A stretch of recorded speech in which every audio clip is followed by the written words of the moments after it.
Ang storyang ito ay pinamagatang Ang Pinsan Kong Inosente, Episode 16 by Ryan Time. Simulan na natin ang kwento.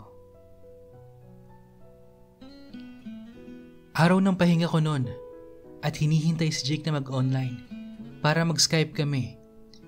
Yung araw na yon, parang hindi ako mapalagay.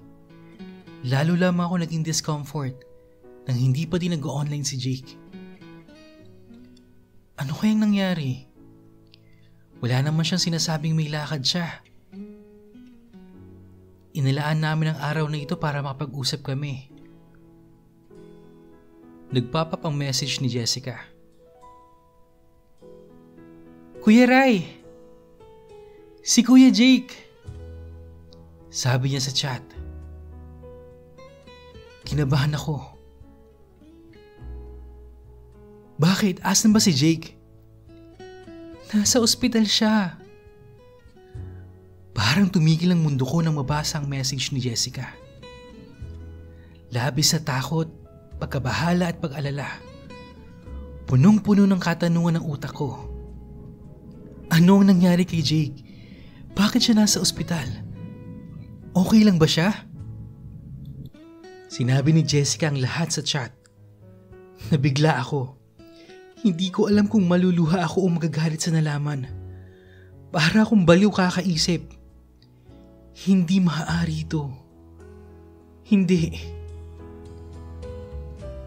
Pumasok bigla sa isip ko ang weirdong usapan namin ni Jake nung magkausap kami sa Skype. Tuluyan na ako naiyak. Sa mga oras na yon, galit na galit ako kung sino man ang gumawa nun kay Jake.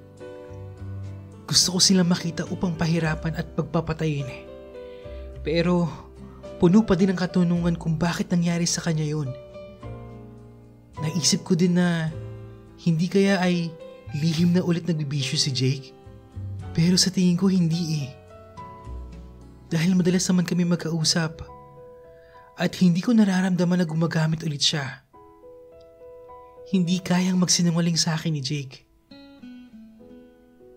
Pumasok ako kinabukasan. Nalutang ang diwa ko. Napansin din ni boss yun at ng ibang kaopisina ko. Gustong gusto kong umuwi para makita ko siya. Kaya naglakas loob ako magpaalam sa boss ko na uuwi muna ako dahil emergency. Mabuti na lang ay pumayag si boss. Noong una, madaming tanong at nagdadalawang isip na payagan ako dahil bago lang naman daw ako. Pero nang makita niya kung gaano ako ka-sincere at kung gaano ako ka-affected sa nangyari, pumayag na din. Pero 20 araw lang ang binigay niya sa akin. Nag-request ako at pumayag naman siya na siya muna magbayad ng airfare ko. Ibabawas na lang daw niya sa sahod sa pagbalik ko.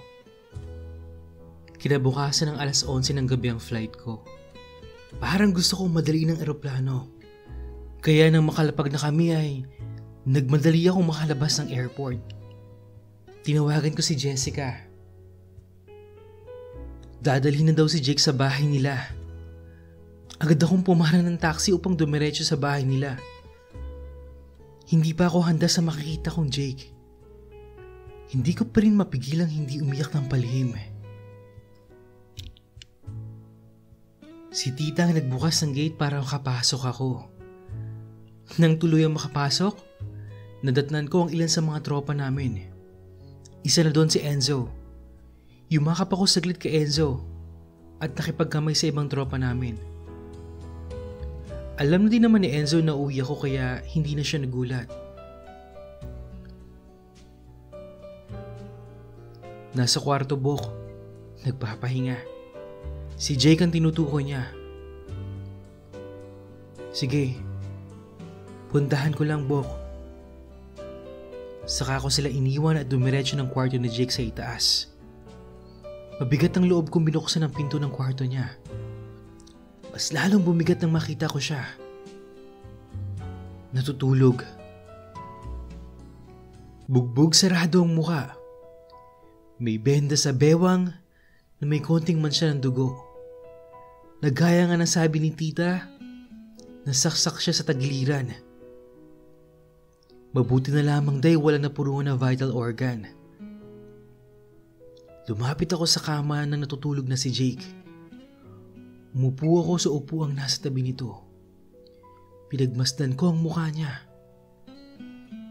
Naghari ng labis ang awa sa puso ko. Pilit kong nilalabanan ng mga luhang gustong mag-umapaw. Ang bata pa ni Jake para maranasan ang mga ganitong bagay. Gusto ko siyang gisingin para malaman niyang nandito na ang Kuya Ryan niya. Sabihin na nandito na ako. Babantayan at aalagaan ko siya. Tahimik kong pinagmasdan ang kalagayan niya. Gusto kong hawakan ang mukha niya. Natakot lang ako baka masaktan lang siya pag ginawa ko yun. Iniliyo ko muna ang tingin sa kanya at tumingala sa kisame upang mapigilan ang luhang kanina pa gustong lumabas. Mga 5 segundo ko saka ko pinahid ang mga nilang tubig na dumadampi sa gilid ng mata ko. Saka ako ibinalik ang tingin sa kanya. Habang tinitingnan ko siya, naglaro sa isip ko ang mga katanungang paano kung natuluyan siyang patay ng mga adik na yun? Paano kung bangkay na lang ni Jake ang naabutan ko? Naging sanhi ito upang tuluyang bumuhos ang mga luha ko. Hindi ko kakayanin yun. Ang ibig sabihin lang nun, kapag nangyari yun ay hindi ko na siya maririnig na nagsasalita. Hindi ko na masisilayan ang mga mata niyang nagniningning kapag nakikita ko. Hindi ko na mararamdaman ang init ng mga yakap niya. Hinayaan ko nang dumaloy ang mga luha ko. Nang sa ganun, gumaan ang pakiramdam ko. Nagpapasalamat pa din ako dahil buhay siya. Nagkusa ang kamay kong haplusin ang buhok niya. Kagaya ng ginagawa ko sa kanya dati, sa tuwing natutulog siya. Ang gwapo mo ngayon ah. Mahina akong sabi sa natutulog na Jake. Habang haplos-haplos pa din ang buhok niya. Napatawa ko ng mahina. Sa biro kong ako lang ang nakarinig. Maya-maya ay nakaramdam ako ng antok. Hindi ko nagawang matulog habang nasa biyahe dahil puro si Jake na lang ang bumabagabag sa isip ko. Dahan-dahan kong pinuwesto ang upuan, paharap sa study table. Nakatabi lang din ang kama niya. Pinag-cross ko ang mga bisig ko at pinatong sa mesa. Kasunod ang pagpatong ng ulo ko doon. Tuluyan na akong nilamon na antok. Nagising na lang ako ng isang ungol. Si Jake. Tinatawag niya ang pangalan ko. Agad ko siyang tingnan kung gising na ba siya. Nakapikit pa din ang mga mata niya. Binabangungot siya. Agad ko siyang nilapitan at inuga-uga sa magkabila ang braso niya. Dahan-dahan niyang iminulat ang mga mata niya. Nagtama ang mga mata namin. Takot at pananabik ang nakita ko roon. Kuya? Kuya? Mabilis siyang yumakap sa akin habang lumuluha. Tinugon ko ang yakap niya. Shhh! Nandito na si Kuya. Nasa tabi mo lang ako. Nagpipigil akong umiyak noon. Kuya Ray. Mahina niyang sambit. Jake. Nandito lang ako. Hindi kita iiwan, ha? Papikit-pikit ako ng mata. Malapit na kasing tumulo ang mga luha ko noon. Hinaplos ko ang likuran niya upang patahanin. Pinaramdam ko talaga sa kanya na nasa tabi niya lang ako. Shh, tama na. Nandito lang ako. Nandito lang si kuya. Paulit-ulit kong sabi sa kanya. Maya-maya ay naramdaman kong tumatahan na siya at kumalas na sa pagkakayakap. Sinilip ko kung tuloy na ba siyang nagising. Nakapikit siya. Baka nananaginip lang siya. Dahan-dahan ko siyang pinahiga. Nang masiguro kong natutulog na siya, tumayo ako at lumabas ng kwarto upang makahinga saglit sa bigat na nararamdaman ko ng mga oras na yun. Naisipan kong puntahan si tita para makausap na din at magtanong-tanong. Maya-maya din ay nagpaalam na ako umuwi upang magpakita kay mama at babalik din naman kaagad ako. Kinagabihan ay bumalik ako sa bahay nila Jake. Nabanggit ni tita na hindi pa naghahapunan si Jake kaya ako na nagrepresenta na magdala ng pagkain niya sa kwarto. Pagbukas ko ng pinto, naabutan ko siyang mahimbing pa rin natutulog. Marahan kong isinara ang pinto at nagtungo sa katabing study table upang ilapak ang pagkain at tubig niya. Nagdadalawang isip akong gisingin siya, kaya umupo muna ako sa upuan na katabi lang din ang kama niya. Pinagmasdan ko ang mukha niya. Naglaro sa isipan ko ang mga alaala niya. Yung pakikipagbasag ulo niya. Kung gaano siya ka-agresibo kapag may kaaway siya. Kung gaano niya ako ipagtanggol kapag nililibak ako ng iba. Handa siya makipagpatayan para sa akin. Bumigat ang loob ko ng isiping wala akong nagawa para ipagtanggol siya kung sino man ang gumawa sa kanya nito. Na kung tutuusin, kaya ko ring sumalo ng bala para sa kanya. Mahal na mahal kita, Jake. Sorry. Lagi akong wala sa tabi mo. Sa tuwing kailangan mo ko. Bulong ng isip ko. Dahil sa mga isipin na yon, hindi ko na naman mapigilang tumulo ang mga luha ko. Dahan-dahang dumilat ang mata niya. Kaya agad kong pinawi ang luha ko. Sinalubong ko siya ng ngiti. Nakita kong nabigla siya sa presensya ko. Pero maya-maya ay napalitan ito ng tuwa. Hindi man ganun kalawak ang ngiti niya, pero sa ningning ng mga mata niya, alam kong masayang masaya siya. Yung mga luhang pinunasan ko ay nais muling mag-umapaw. Ngunit, bago pa man mangyari yun, lumapit na ako at yumakap sa kanya. Ipinatong ko ang mukha ko sa dibdib niya, sa pwestong hindi niya ako nakikitang lumuluha. Hinimas siya ang likod ko at ang isang palad niya ay humihimas sa ulo ko. Gustuhin niya mang gumanti ng yakap ay hindi niya magawa dahil may iniinda siyang sakit. Mag-iisang minuto ako nagmumukmok sa dibdib niya. Saka siya nagsalita. Kuya, buhay pa ako pero umiiyak ka na dyan. Biro niya. Hindi ba pwedeng nag-aalala lang? Sagot ko sa tonong halatang umiiyak. Hindi pa rin ako nakaharap sa kanya. Saka ako pasimpleng pinunasan ng luha ko at tuluyang humarap sa kanya. Pinilit kong ngumiti. Kamusta biyahe mo?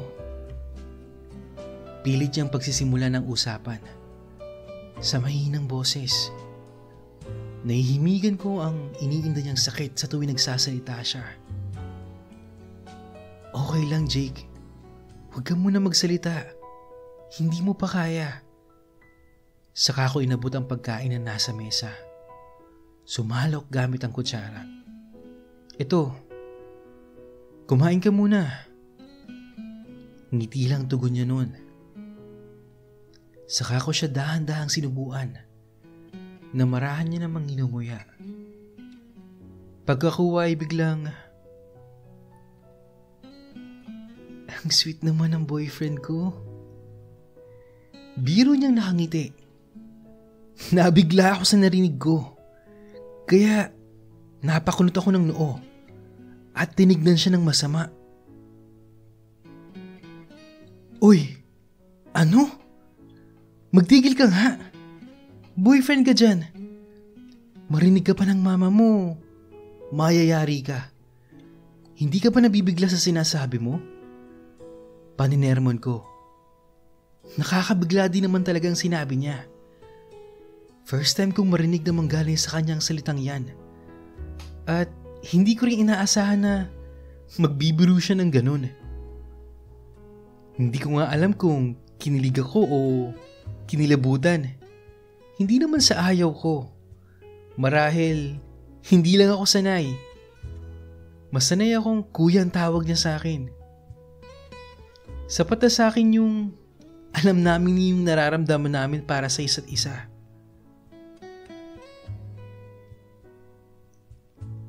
Nabigla din ako eh. Ang awkward pala. Sinabayan ng manghinang tawa na nagpaaray sa kanya at marahan niyang hinawakan ang sugat niya sa tagiliran. Oh, kita mo yan, Jake? Yan kasi. Pailing-iling ako natawa.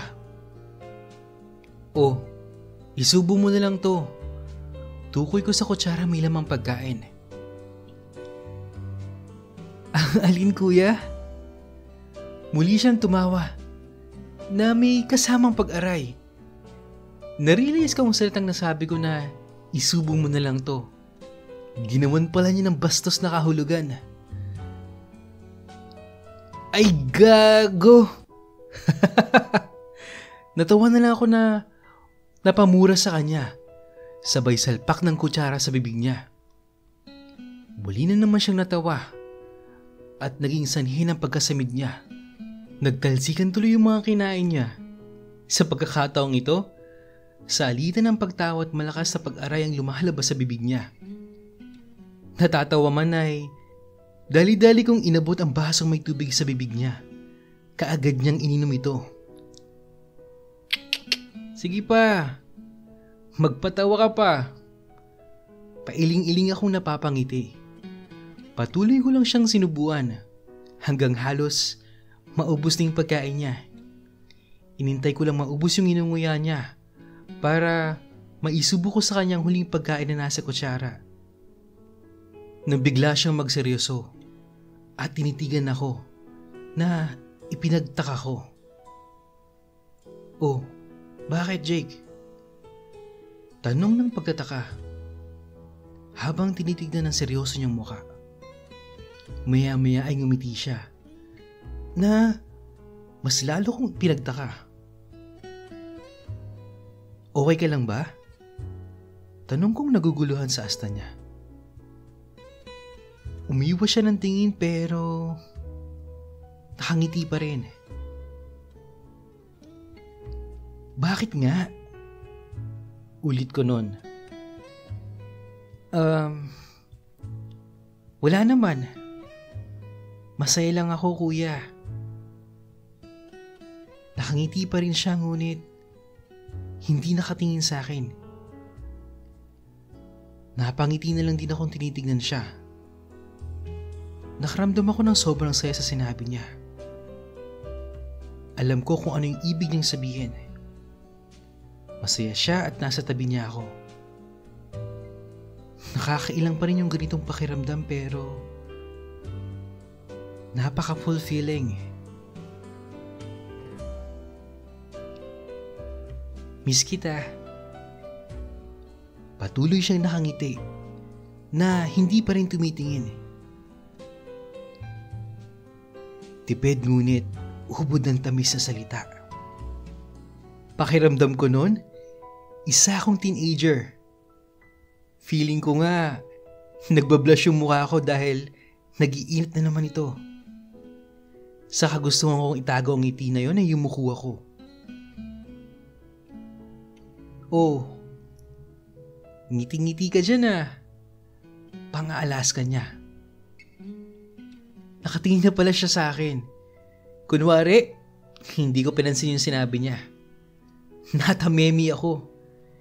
Binaling ko na lang ang tingin sa kutsara at muling sinubo sa kanya. Oh, kainin mo na yan. Dami mong sinasabi. Naiilang ngunit nakangiti kong sabi. Nakarehistro sa mukha niyang saya. Kahit na kumakain siya. Matapos yung kumain ay pininom ko siya ng gamot. Tapos, hinitid ko na sa kusina yung pinagkainan niya. Napagdesisyonan kong sa kwarto na lang niya matulog. Natuwa naman siya sa desisyon ko. Single size lang ang kama niya kaya sabi ko, sa lapag na lang ako matutulog. Dito ka na kuya. Kasya naman tayo dito. Aayos na lang ako ng higa. Saka dahan-dahan siyang pumesto para magbigay ng espasyong mahigaan ko. Sigurado ka? Alam mo namang malikot akong matulog. Baka magalaw ko yung mga sugat mo. Pag-aalala kong sabi. Tumungo lang siya at tinapik-tapik ang espasyong inilaan niya. Ngumiti ako. Gusto ko rin naman siyang makatabi. Parehas na kami nakatihaya sa medyo masikip na kama. Hindi niya pa kasi kayang tumagilid ng higa dahil sa mga sugat niya. Nagkamustahan kami. Kwentuhan, pero iniwasan ko munang itanong sa kanya kung ano pa talaga yung nangyari. May araw din para sa tanong kong yan. Hanggang sa maya-maya ay nakaramdam na din ako ng antok. Saka nagpaalam sa kanya na matutulog na ako. Pumilit ako paharap sa kanya at marahang yumakap. Iniwasan kong masagi ang sugat niya. Napabuntong hininga ako sa kapanatagang naramdaman ko. Saka bumulong sa kanya. Miss din kita, Buboy. Hindi na siya sumagot pero ramdam kong nakangiti siya. Bilang gante, hinimas niya ang palad na nakapulupot kong kamay sa katawan niya. Good night. Tugon niya. Good night din. Mangiti-ngiti kong sagot. I love you. Dugtong ko. I love you more, kuya. Lahat ng pangamba ko ay naglaho. Wala pa ding singsarap ang pakiramdam na makasama mo ang mahal mo. Nakatulog akong mangiti sa labi noon. Okay, so ayun na nga no, buhay po si Jake. Kaya wag na kayong mag-alala guys. Siya nga pala, hanggang mga 1 or 2 episodes na lang yung story natin, matatapos na siya. Gusto ko lang mag-thank you ulit kay Rai for sharing his amazing love story, ang pinsan kong inosente, na talaga namang pinatunayan na kapag true love, tatawirin mo kahit nasa magkabilang sulok pa kayo ng mundo. Gagawin mo ang lahat, makita at makasama mo lang siya. At syempre, maraming salamat din sa mga listeners natin na sumubaybay mula episode 1. Kayo ang dahilan kung bakit ako nagpapatuloy mag-narrate ng mga stories pa. Sobra pong nakakataba ng puso, kaya naman guys, since matatapos na tong story natin, mag-share na kayo ng experience nyo. Kahit hindi about love, pwedeng about life, about family, or yung mga success stories nyo to inspire other people. I-send nyo lang yan sa email address natin sa imrensantiago@gmail.com. Yun lang at maraming salamat. Hanggang sa muli.